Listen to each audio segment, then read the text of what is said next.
going, man, what am I going to look forward to at the end? I'm going to bring an illustration that, this is like the first illustration I did. It was 20 years ago, but I can't think of a better way to explain it. I actually didn't use a rope back then. I used remember computer paper when it was all stuck together and it had the holes on the side that you had to peel off?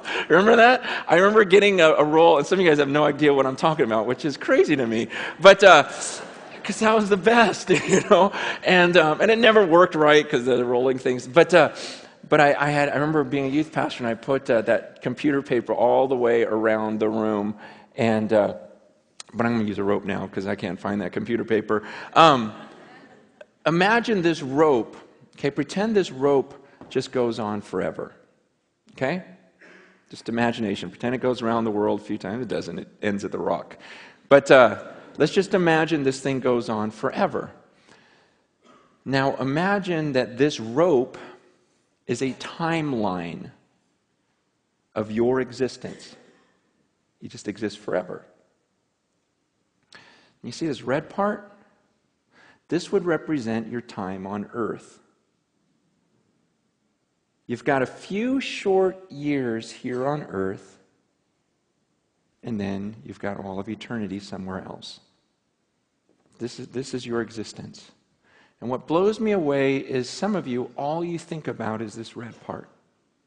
It's all you think about. You're consumed with this.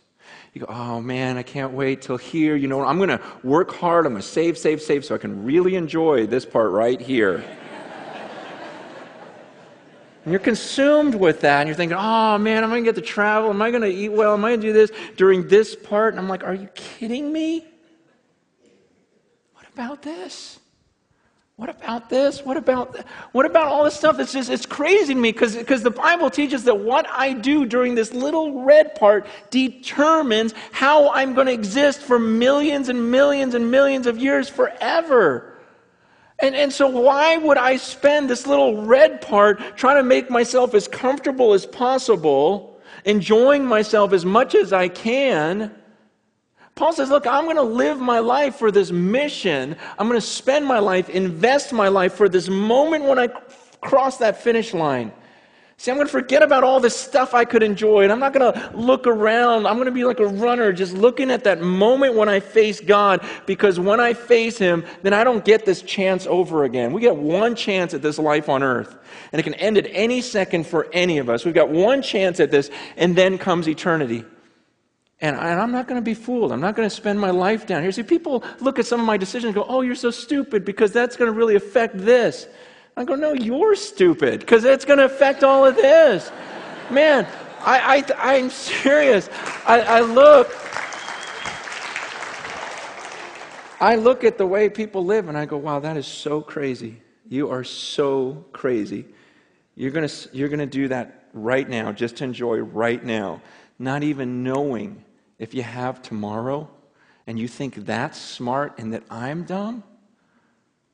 It doesn't make any sense. Paul goes, I'm not going to look around at all this stuff. And it's tempting. It's tempting to all of us. That's what I'm saying. Down here, it's crazy because everyone lives that way.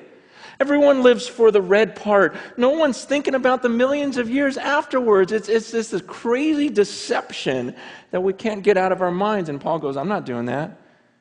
He goes, I keep my eyes on that. I keep my eyes on that finish line, and I'm going to forget what's behind me. I'm not looking around. I'm straining. He goes, I'm straining forward. I'm like stretching forward for that mark. I'm going to pass this thing. I'm going to live this out, and I'm going to face Him. I'm going to come before the judges, and He's going to hand me that trophy.